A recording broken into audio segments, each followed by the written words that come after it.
But let's talk about the new Meghan on the circuit thing. Here's what she's talking about in her new show about having to wear pantyhose, nude tights in the royal family. Imagine spending years crafting the perfect public image.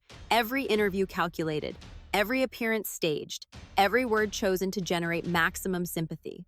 Then a stranger says something that makes millions of people finally laugh at you instead of with you.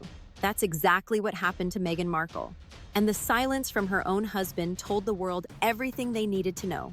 And I love how she's complaining about how someone else dressed her back in the day. And it's like wearing a Burning Man tent right now. Like, I'd prefer everything else you wore. Celebrity destruction used to take time. Years of bad press, multiple scandals, a gradual erosion of public trust. But social media changed everything. Now, a single moment can crystallize years of doubt into one devastating phrase that spreads like wildfire. The psychology is brutal, but simple. When someone with cultural authority says what everyone's been thinking, it doesn't feel like an attack. It feels like validation, like permission to finally laugh out loud. Everything else you wore than what I'm witnessing right now. And Mike, the pantyhose thing is a lie. I went back and tracked all of the times she broke protocol by not wearing pantyhose. Bill Simmons understands this power. The sports analyst and cultural commentator built his empire on sharp observations that cut through pretense. When he speaks, his audience doesn't just listen. They repeat, they share, they turn his words into weapons. This is exactly what happened when Simmons called Meghan Markle beyond insufferable. 3 words that weren't just an insult. They were a cultural verdict that had been building for years. Simmons didn't create the sentiment. He gave it a voice. When she went to Hamilton in London in 2018, I mean, there is a long list of times where she did not wear pantyhose. So don't complain about having to wear pantyhose when you didn't. Right. You didn't do it. The phrase spread because it felt true to millions of people who had watched Meghan's endless interviews, staged documentaries, and carefully crafted victim narratives. They had felt exhausted by her constant need for sympathy and validation, but they hadn't found the right words for it. Simmons gave them those words. The real turning point wasn't the insult itself. It was the silence that followed.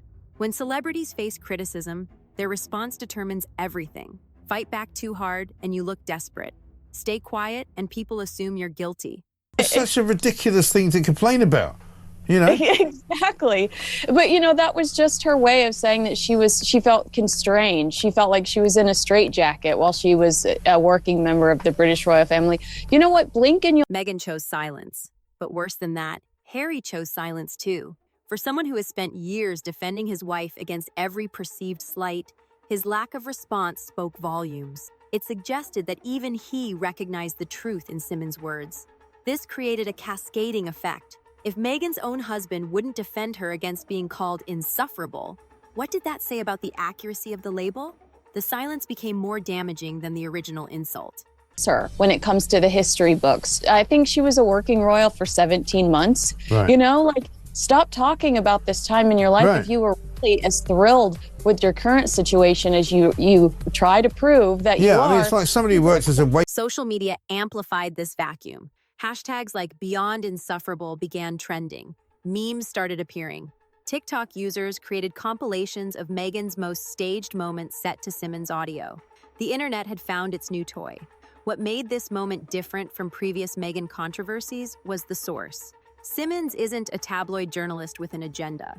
He isn't a royal correspondent with inside information. He's an American pop culture authority who simply called it like he saw it. Get the chance to listen to Meghan's latest podcast interview, and I kind of almost choked on my little can of gin and tonic when I heard the line of her asking people to tell the truth about her. I don't trust a word that woman says, so I think... This gave his words a credibility that previous criticisms lacked.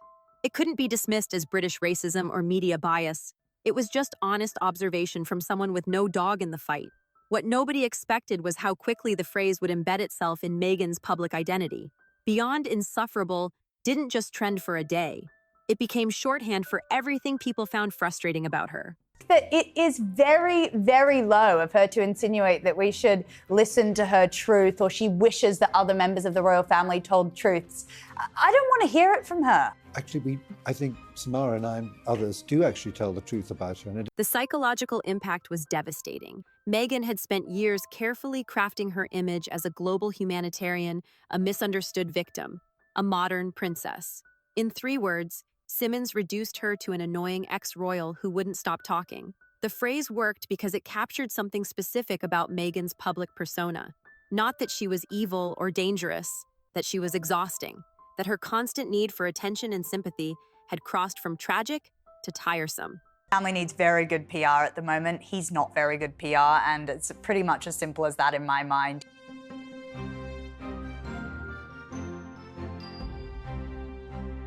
Welcome to Royal Exclusive. This week, Meghan Markle has asked people to tell the truth about her, the Wales. This shift in perception was fatal for someone whose brand depends on public sympathy. Meghan had built her post-royal career on being wronged by the establishment. But Simmons' phrase suggested that maybe the problem wasn't the establishment. Maybe it was her. The memification of the insult made everything worse. When you become a joke online, you lose control of your narrative. Suddenly, strangers are remixing your most serious moments into comedy content. Your pain becomes entertainment. For Meghan, who has always demanded total control over her image, this loss of narrative control was unbearable. She couldn't issue statements against memes. She couldn't fact-check comedy. She could only watch as the internet turned her earnest attempts at relevance into punchlines. The business implications were immediate. Hollywood operates on perception, and perception had shifted. Meghan wasn't just controversial anymore. She was mockable. And mockable celebrities don't get the deals that controversial ones do. The emotional climax came when the entertainment industry itself began laughing along. This wasn't just social media ridicule. This was professional rejection disguised as humor. Industry insiders who had long found Meghan difficult, but stayed publicly supportive, suddenly felt permission to express their frustration. Simmons had said what they'd been thinking. His cultural authority gave them cover to agree. This created a cascade of abandonment. Spotify had already ended their deal with the Sussexes. Netflix was reportedly cooling on future projects, but now it wasn't just business decisions, it was cultural exile. The phrase "beyond insufferable" became industry shorthand. Producers used it in private conversations. Agents warned clients against association. The 3 words became a career death sentence that followed Meghan into every room. The cruelest aspect was how the insult validated years of whispered criticism. Everyone in Hollywood had stories about Meghan being demanding, controlling, exhausting to work with. But those were private complaints. Simmons made them public and acceptable. For someone who had desperately wanted to be taken seriously as a Hollywood player, being reduced to a cultural punchline was the ultimate humiliation. She wasn't dangerous enough to fear or important enough to respect. She was just annoying enough to mock. The viral nature of the destruction was particularly brutal. Unlike traditional celebrity downfalls that unfold over months, this happened in hours. By the time Meghan's team could formulate a response, the narrative had already calcified into internet culture. The consequences extended far beyond hurt feelings. Viral humiliation in the digital age carries real economic penalties. When you become a meme, you become unemployable at the highest levels of entertainment. Meghan's brand had been built on aspiration. She sold herself as someone to admire, emulate, and support. But beyond insufferable, reframed her entire persona. Suddenly, her confidence looked like arrogance. Her advocacy looked like attention-seeking. Her pain looked like performance. This recontextualization was devastating because it was retroactive.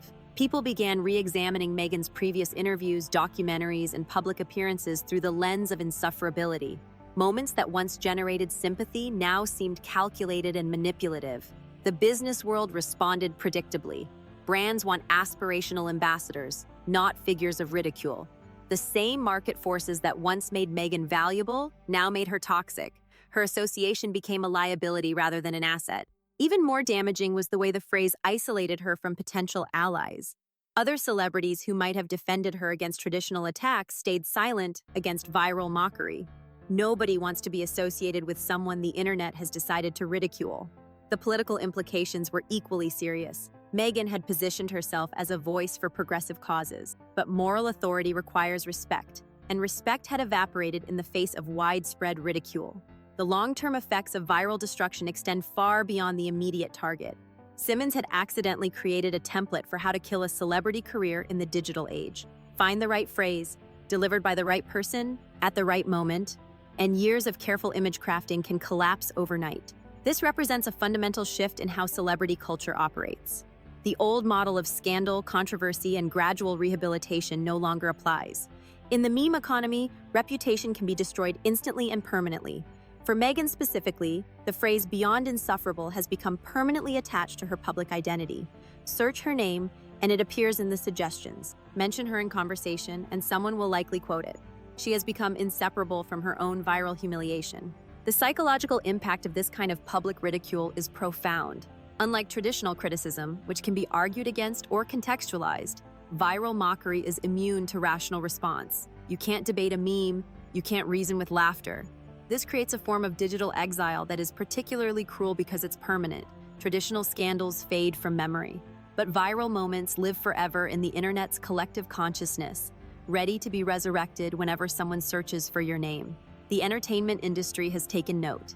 Other celebrities have become more cautious about public statements, knowing that a single phrase could end their careers. The fear of viral destruction has changed how fame itself operates. The universal lesson here isn't about celebrity culture or royal drama. It's about the power of language in the digital age and how quickly public perception can shift when someone finds the perfect words to express collective frustration. We live in an era where careers can be ended by catchphrases and reputations destroyed by memes. This represents a new form of social power that operates outside traditional institutions and hierarchies. Anyone with cultural authority and the right phrase can become an executioner. The speed of this destruction reflects our shortened attention spans and accelerated news cycles. We no longer have time for gradual reputation building or patient rehabilitation. We want instant judgments and permanent verdicts. For public figures, this creates an impossible standard. Every statement must be perfect, every appearance flawless, every word carefully chosen. Because in the viral economy, one mistake isn't just a mistake, it's a potential career-ending moment that will follow you forever. The Meghan Markle case study proves that in our hyper-connected world, the court of public opinion has become both judge and executioner. And once the internet has decided you're the joke, there's no appeal process. There's no rehabilitation program. There's only the permanent echo of laughter that follows you wherever you go. 3 words: beyond insufferable. That's all it took to transform a duchess into a punchline and a global humanitarian into internet comedy. In the digital age, that's how quickly relevance dies and how permanently it stays buried.